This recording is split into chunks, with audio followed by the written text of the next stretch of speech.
ಆತ್ಮೀಯತೆ ಇದೆ, ಒಟ್ಟಾಗಿ ಕೆಲಸ ಮಾಡಿದ್ದೀವಿ. ನಾನು ರೇವಣ್ಣವ್ರನ್ನ ಬೆಳಗಾಂನಲ್ಲಿ ಕೇಳೇ ನಿಮ್ಮ ಸಂಪೂರ್ಣ ಮಾಹಿತಿ ಹೇಳ್ತೇನೆ, ಯಾಕೆ ಹಿಂಗೆ ಹೇಳಿದ್ದೀರಿ ಅಂತ. ಅಷ್ಟೇ ವಿಷಯ, ಬೇರೆ ಏನಿಲ್ಲ.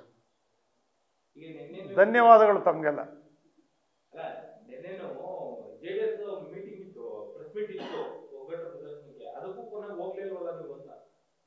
ನನಗೆ ಸುರೇಶ್ ಬಾಬು ಫೋನ್ ಮಾಡಿದರು, ನಾಯಕರು, ಬೇರೆ ಯಾರೂ ಫೋನ್ ಮಾಡಿಲ್ಲ.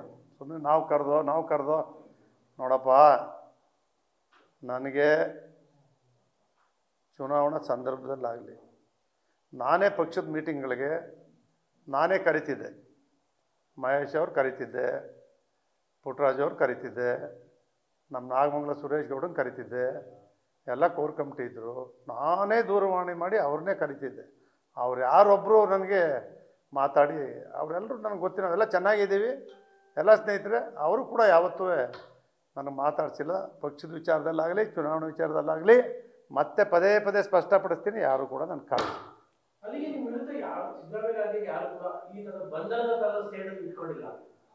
ಬಂಧನದ ಸೇಡ್ ಯಾರೂ ಇಟ್ಟಿಲ್ಲ ನನ್ನ ಮೇಲೆ.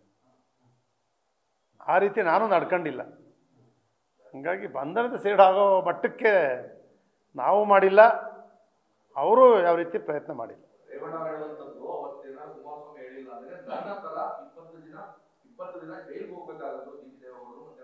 ನಾನು ಅದಕ್ಕೆ ಈ ಸ್ಪಷ್ಟನೆ ಕೊಡ್ತಾ ಇರ್ತಕ್ಕಂಥದ್ದು. ಕುಮಾರಸ್ವಾಮಿಯವರು ಹೇಳ್ತಕ್ಕಂಥ ಪ್ರಾಮ್ಯ ಬಂದಿಲ್ಲ, ಅಂಥ ಸಂದರ್ಭವೇ ಒದಗಿ ಬಂದಿಲ್ಲ, ಅಂಥ ತಪ್ಪು ನಾವು ಮಾಡಿಲ್ಲ. ಇಲ್ಲದೆ ಇರ್ತಕ್ಕಂಥದ್ದನ್ನು ಈ ರೀತಿ ರೇವಣ್ಣ ಯಾವತ್ತು ನಿಮಗೆ ಗೊತ್ತಿದೆ, ಇಂಥ ಸಂದರ್ಭದಲ್ಲಿದ್ದರೆ ಮಾಡಿಸಿದ್ಲೇ ಅಂತ ಹೇಳ್ತೀನಿ ನಾನು. ಒಂದೇ ಒಂದು ಸಂದರ್ಭದಲ್ಲಿ ದೂರವಾಣಿ ತಗೊಂಡು ಫೋನ್ ಮಾಡಿ ಮಾಡಿಸಿ, ಒಬ್ಬರಿಗೆ ವೈಯಕ್ತಿಕವಾಗಿ ನಾನು ಮಾಡಿಸಿಲ್ಲ.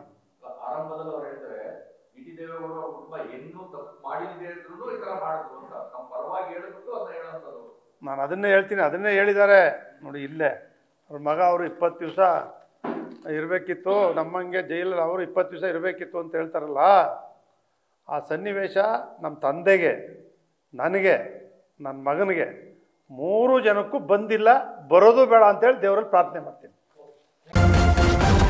ನ್ಯೂಸ್ ಫಸ್ಟ್, ನಿರ್ಭೀತಿಯಿಂದ ನಿಮ್ಮ ಪರವಾಗಿ.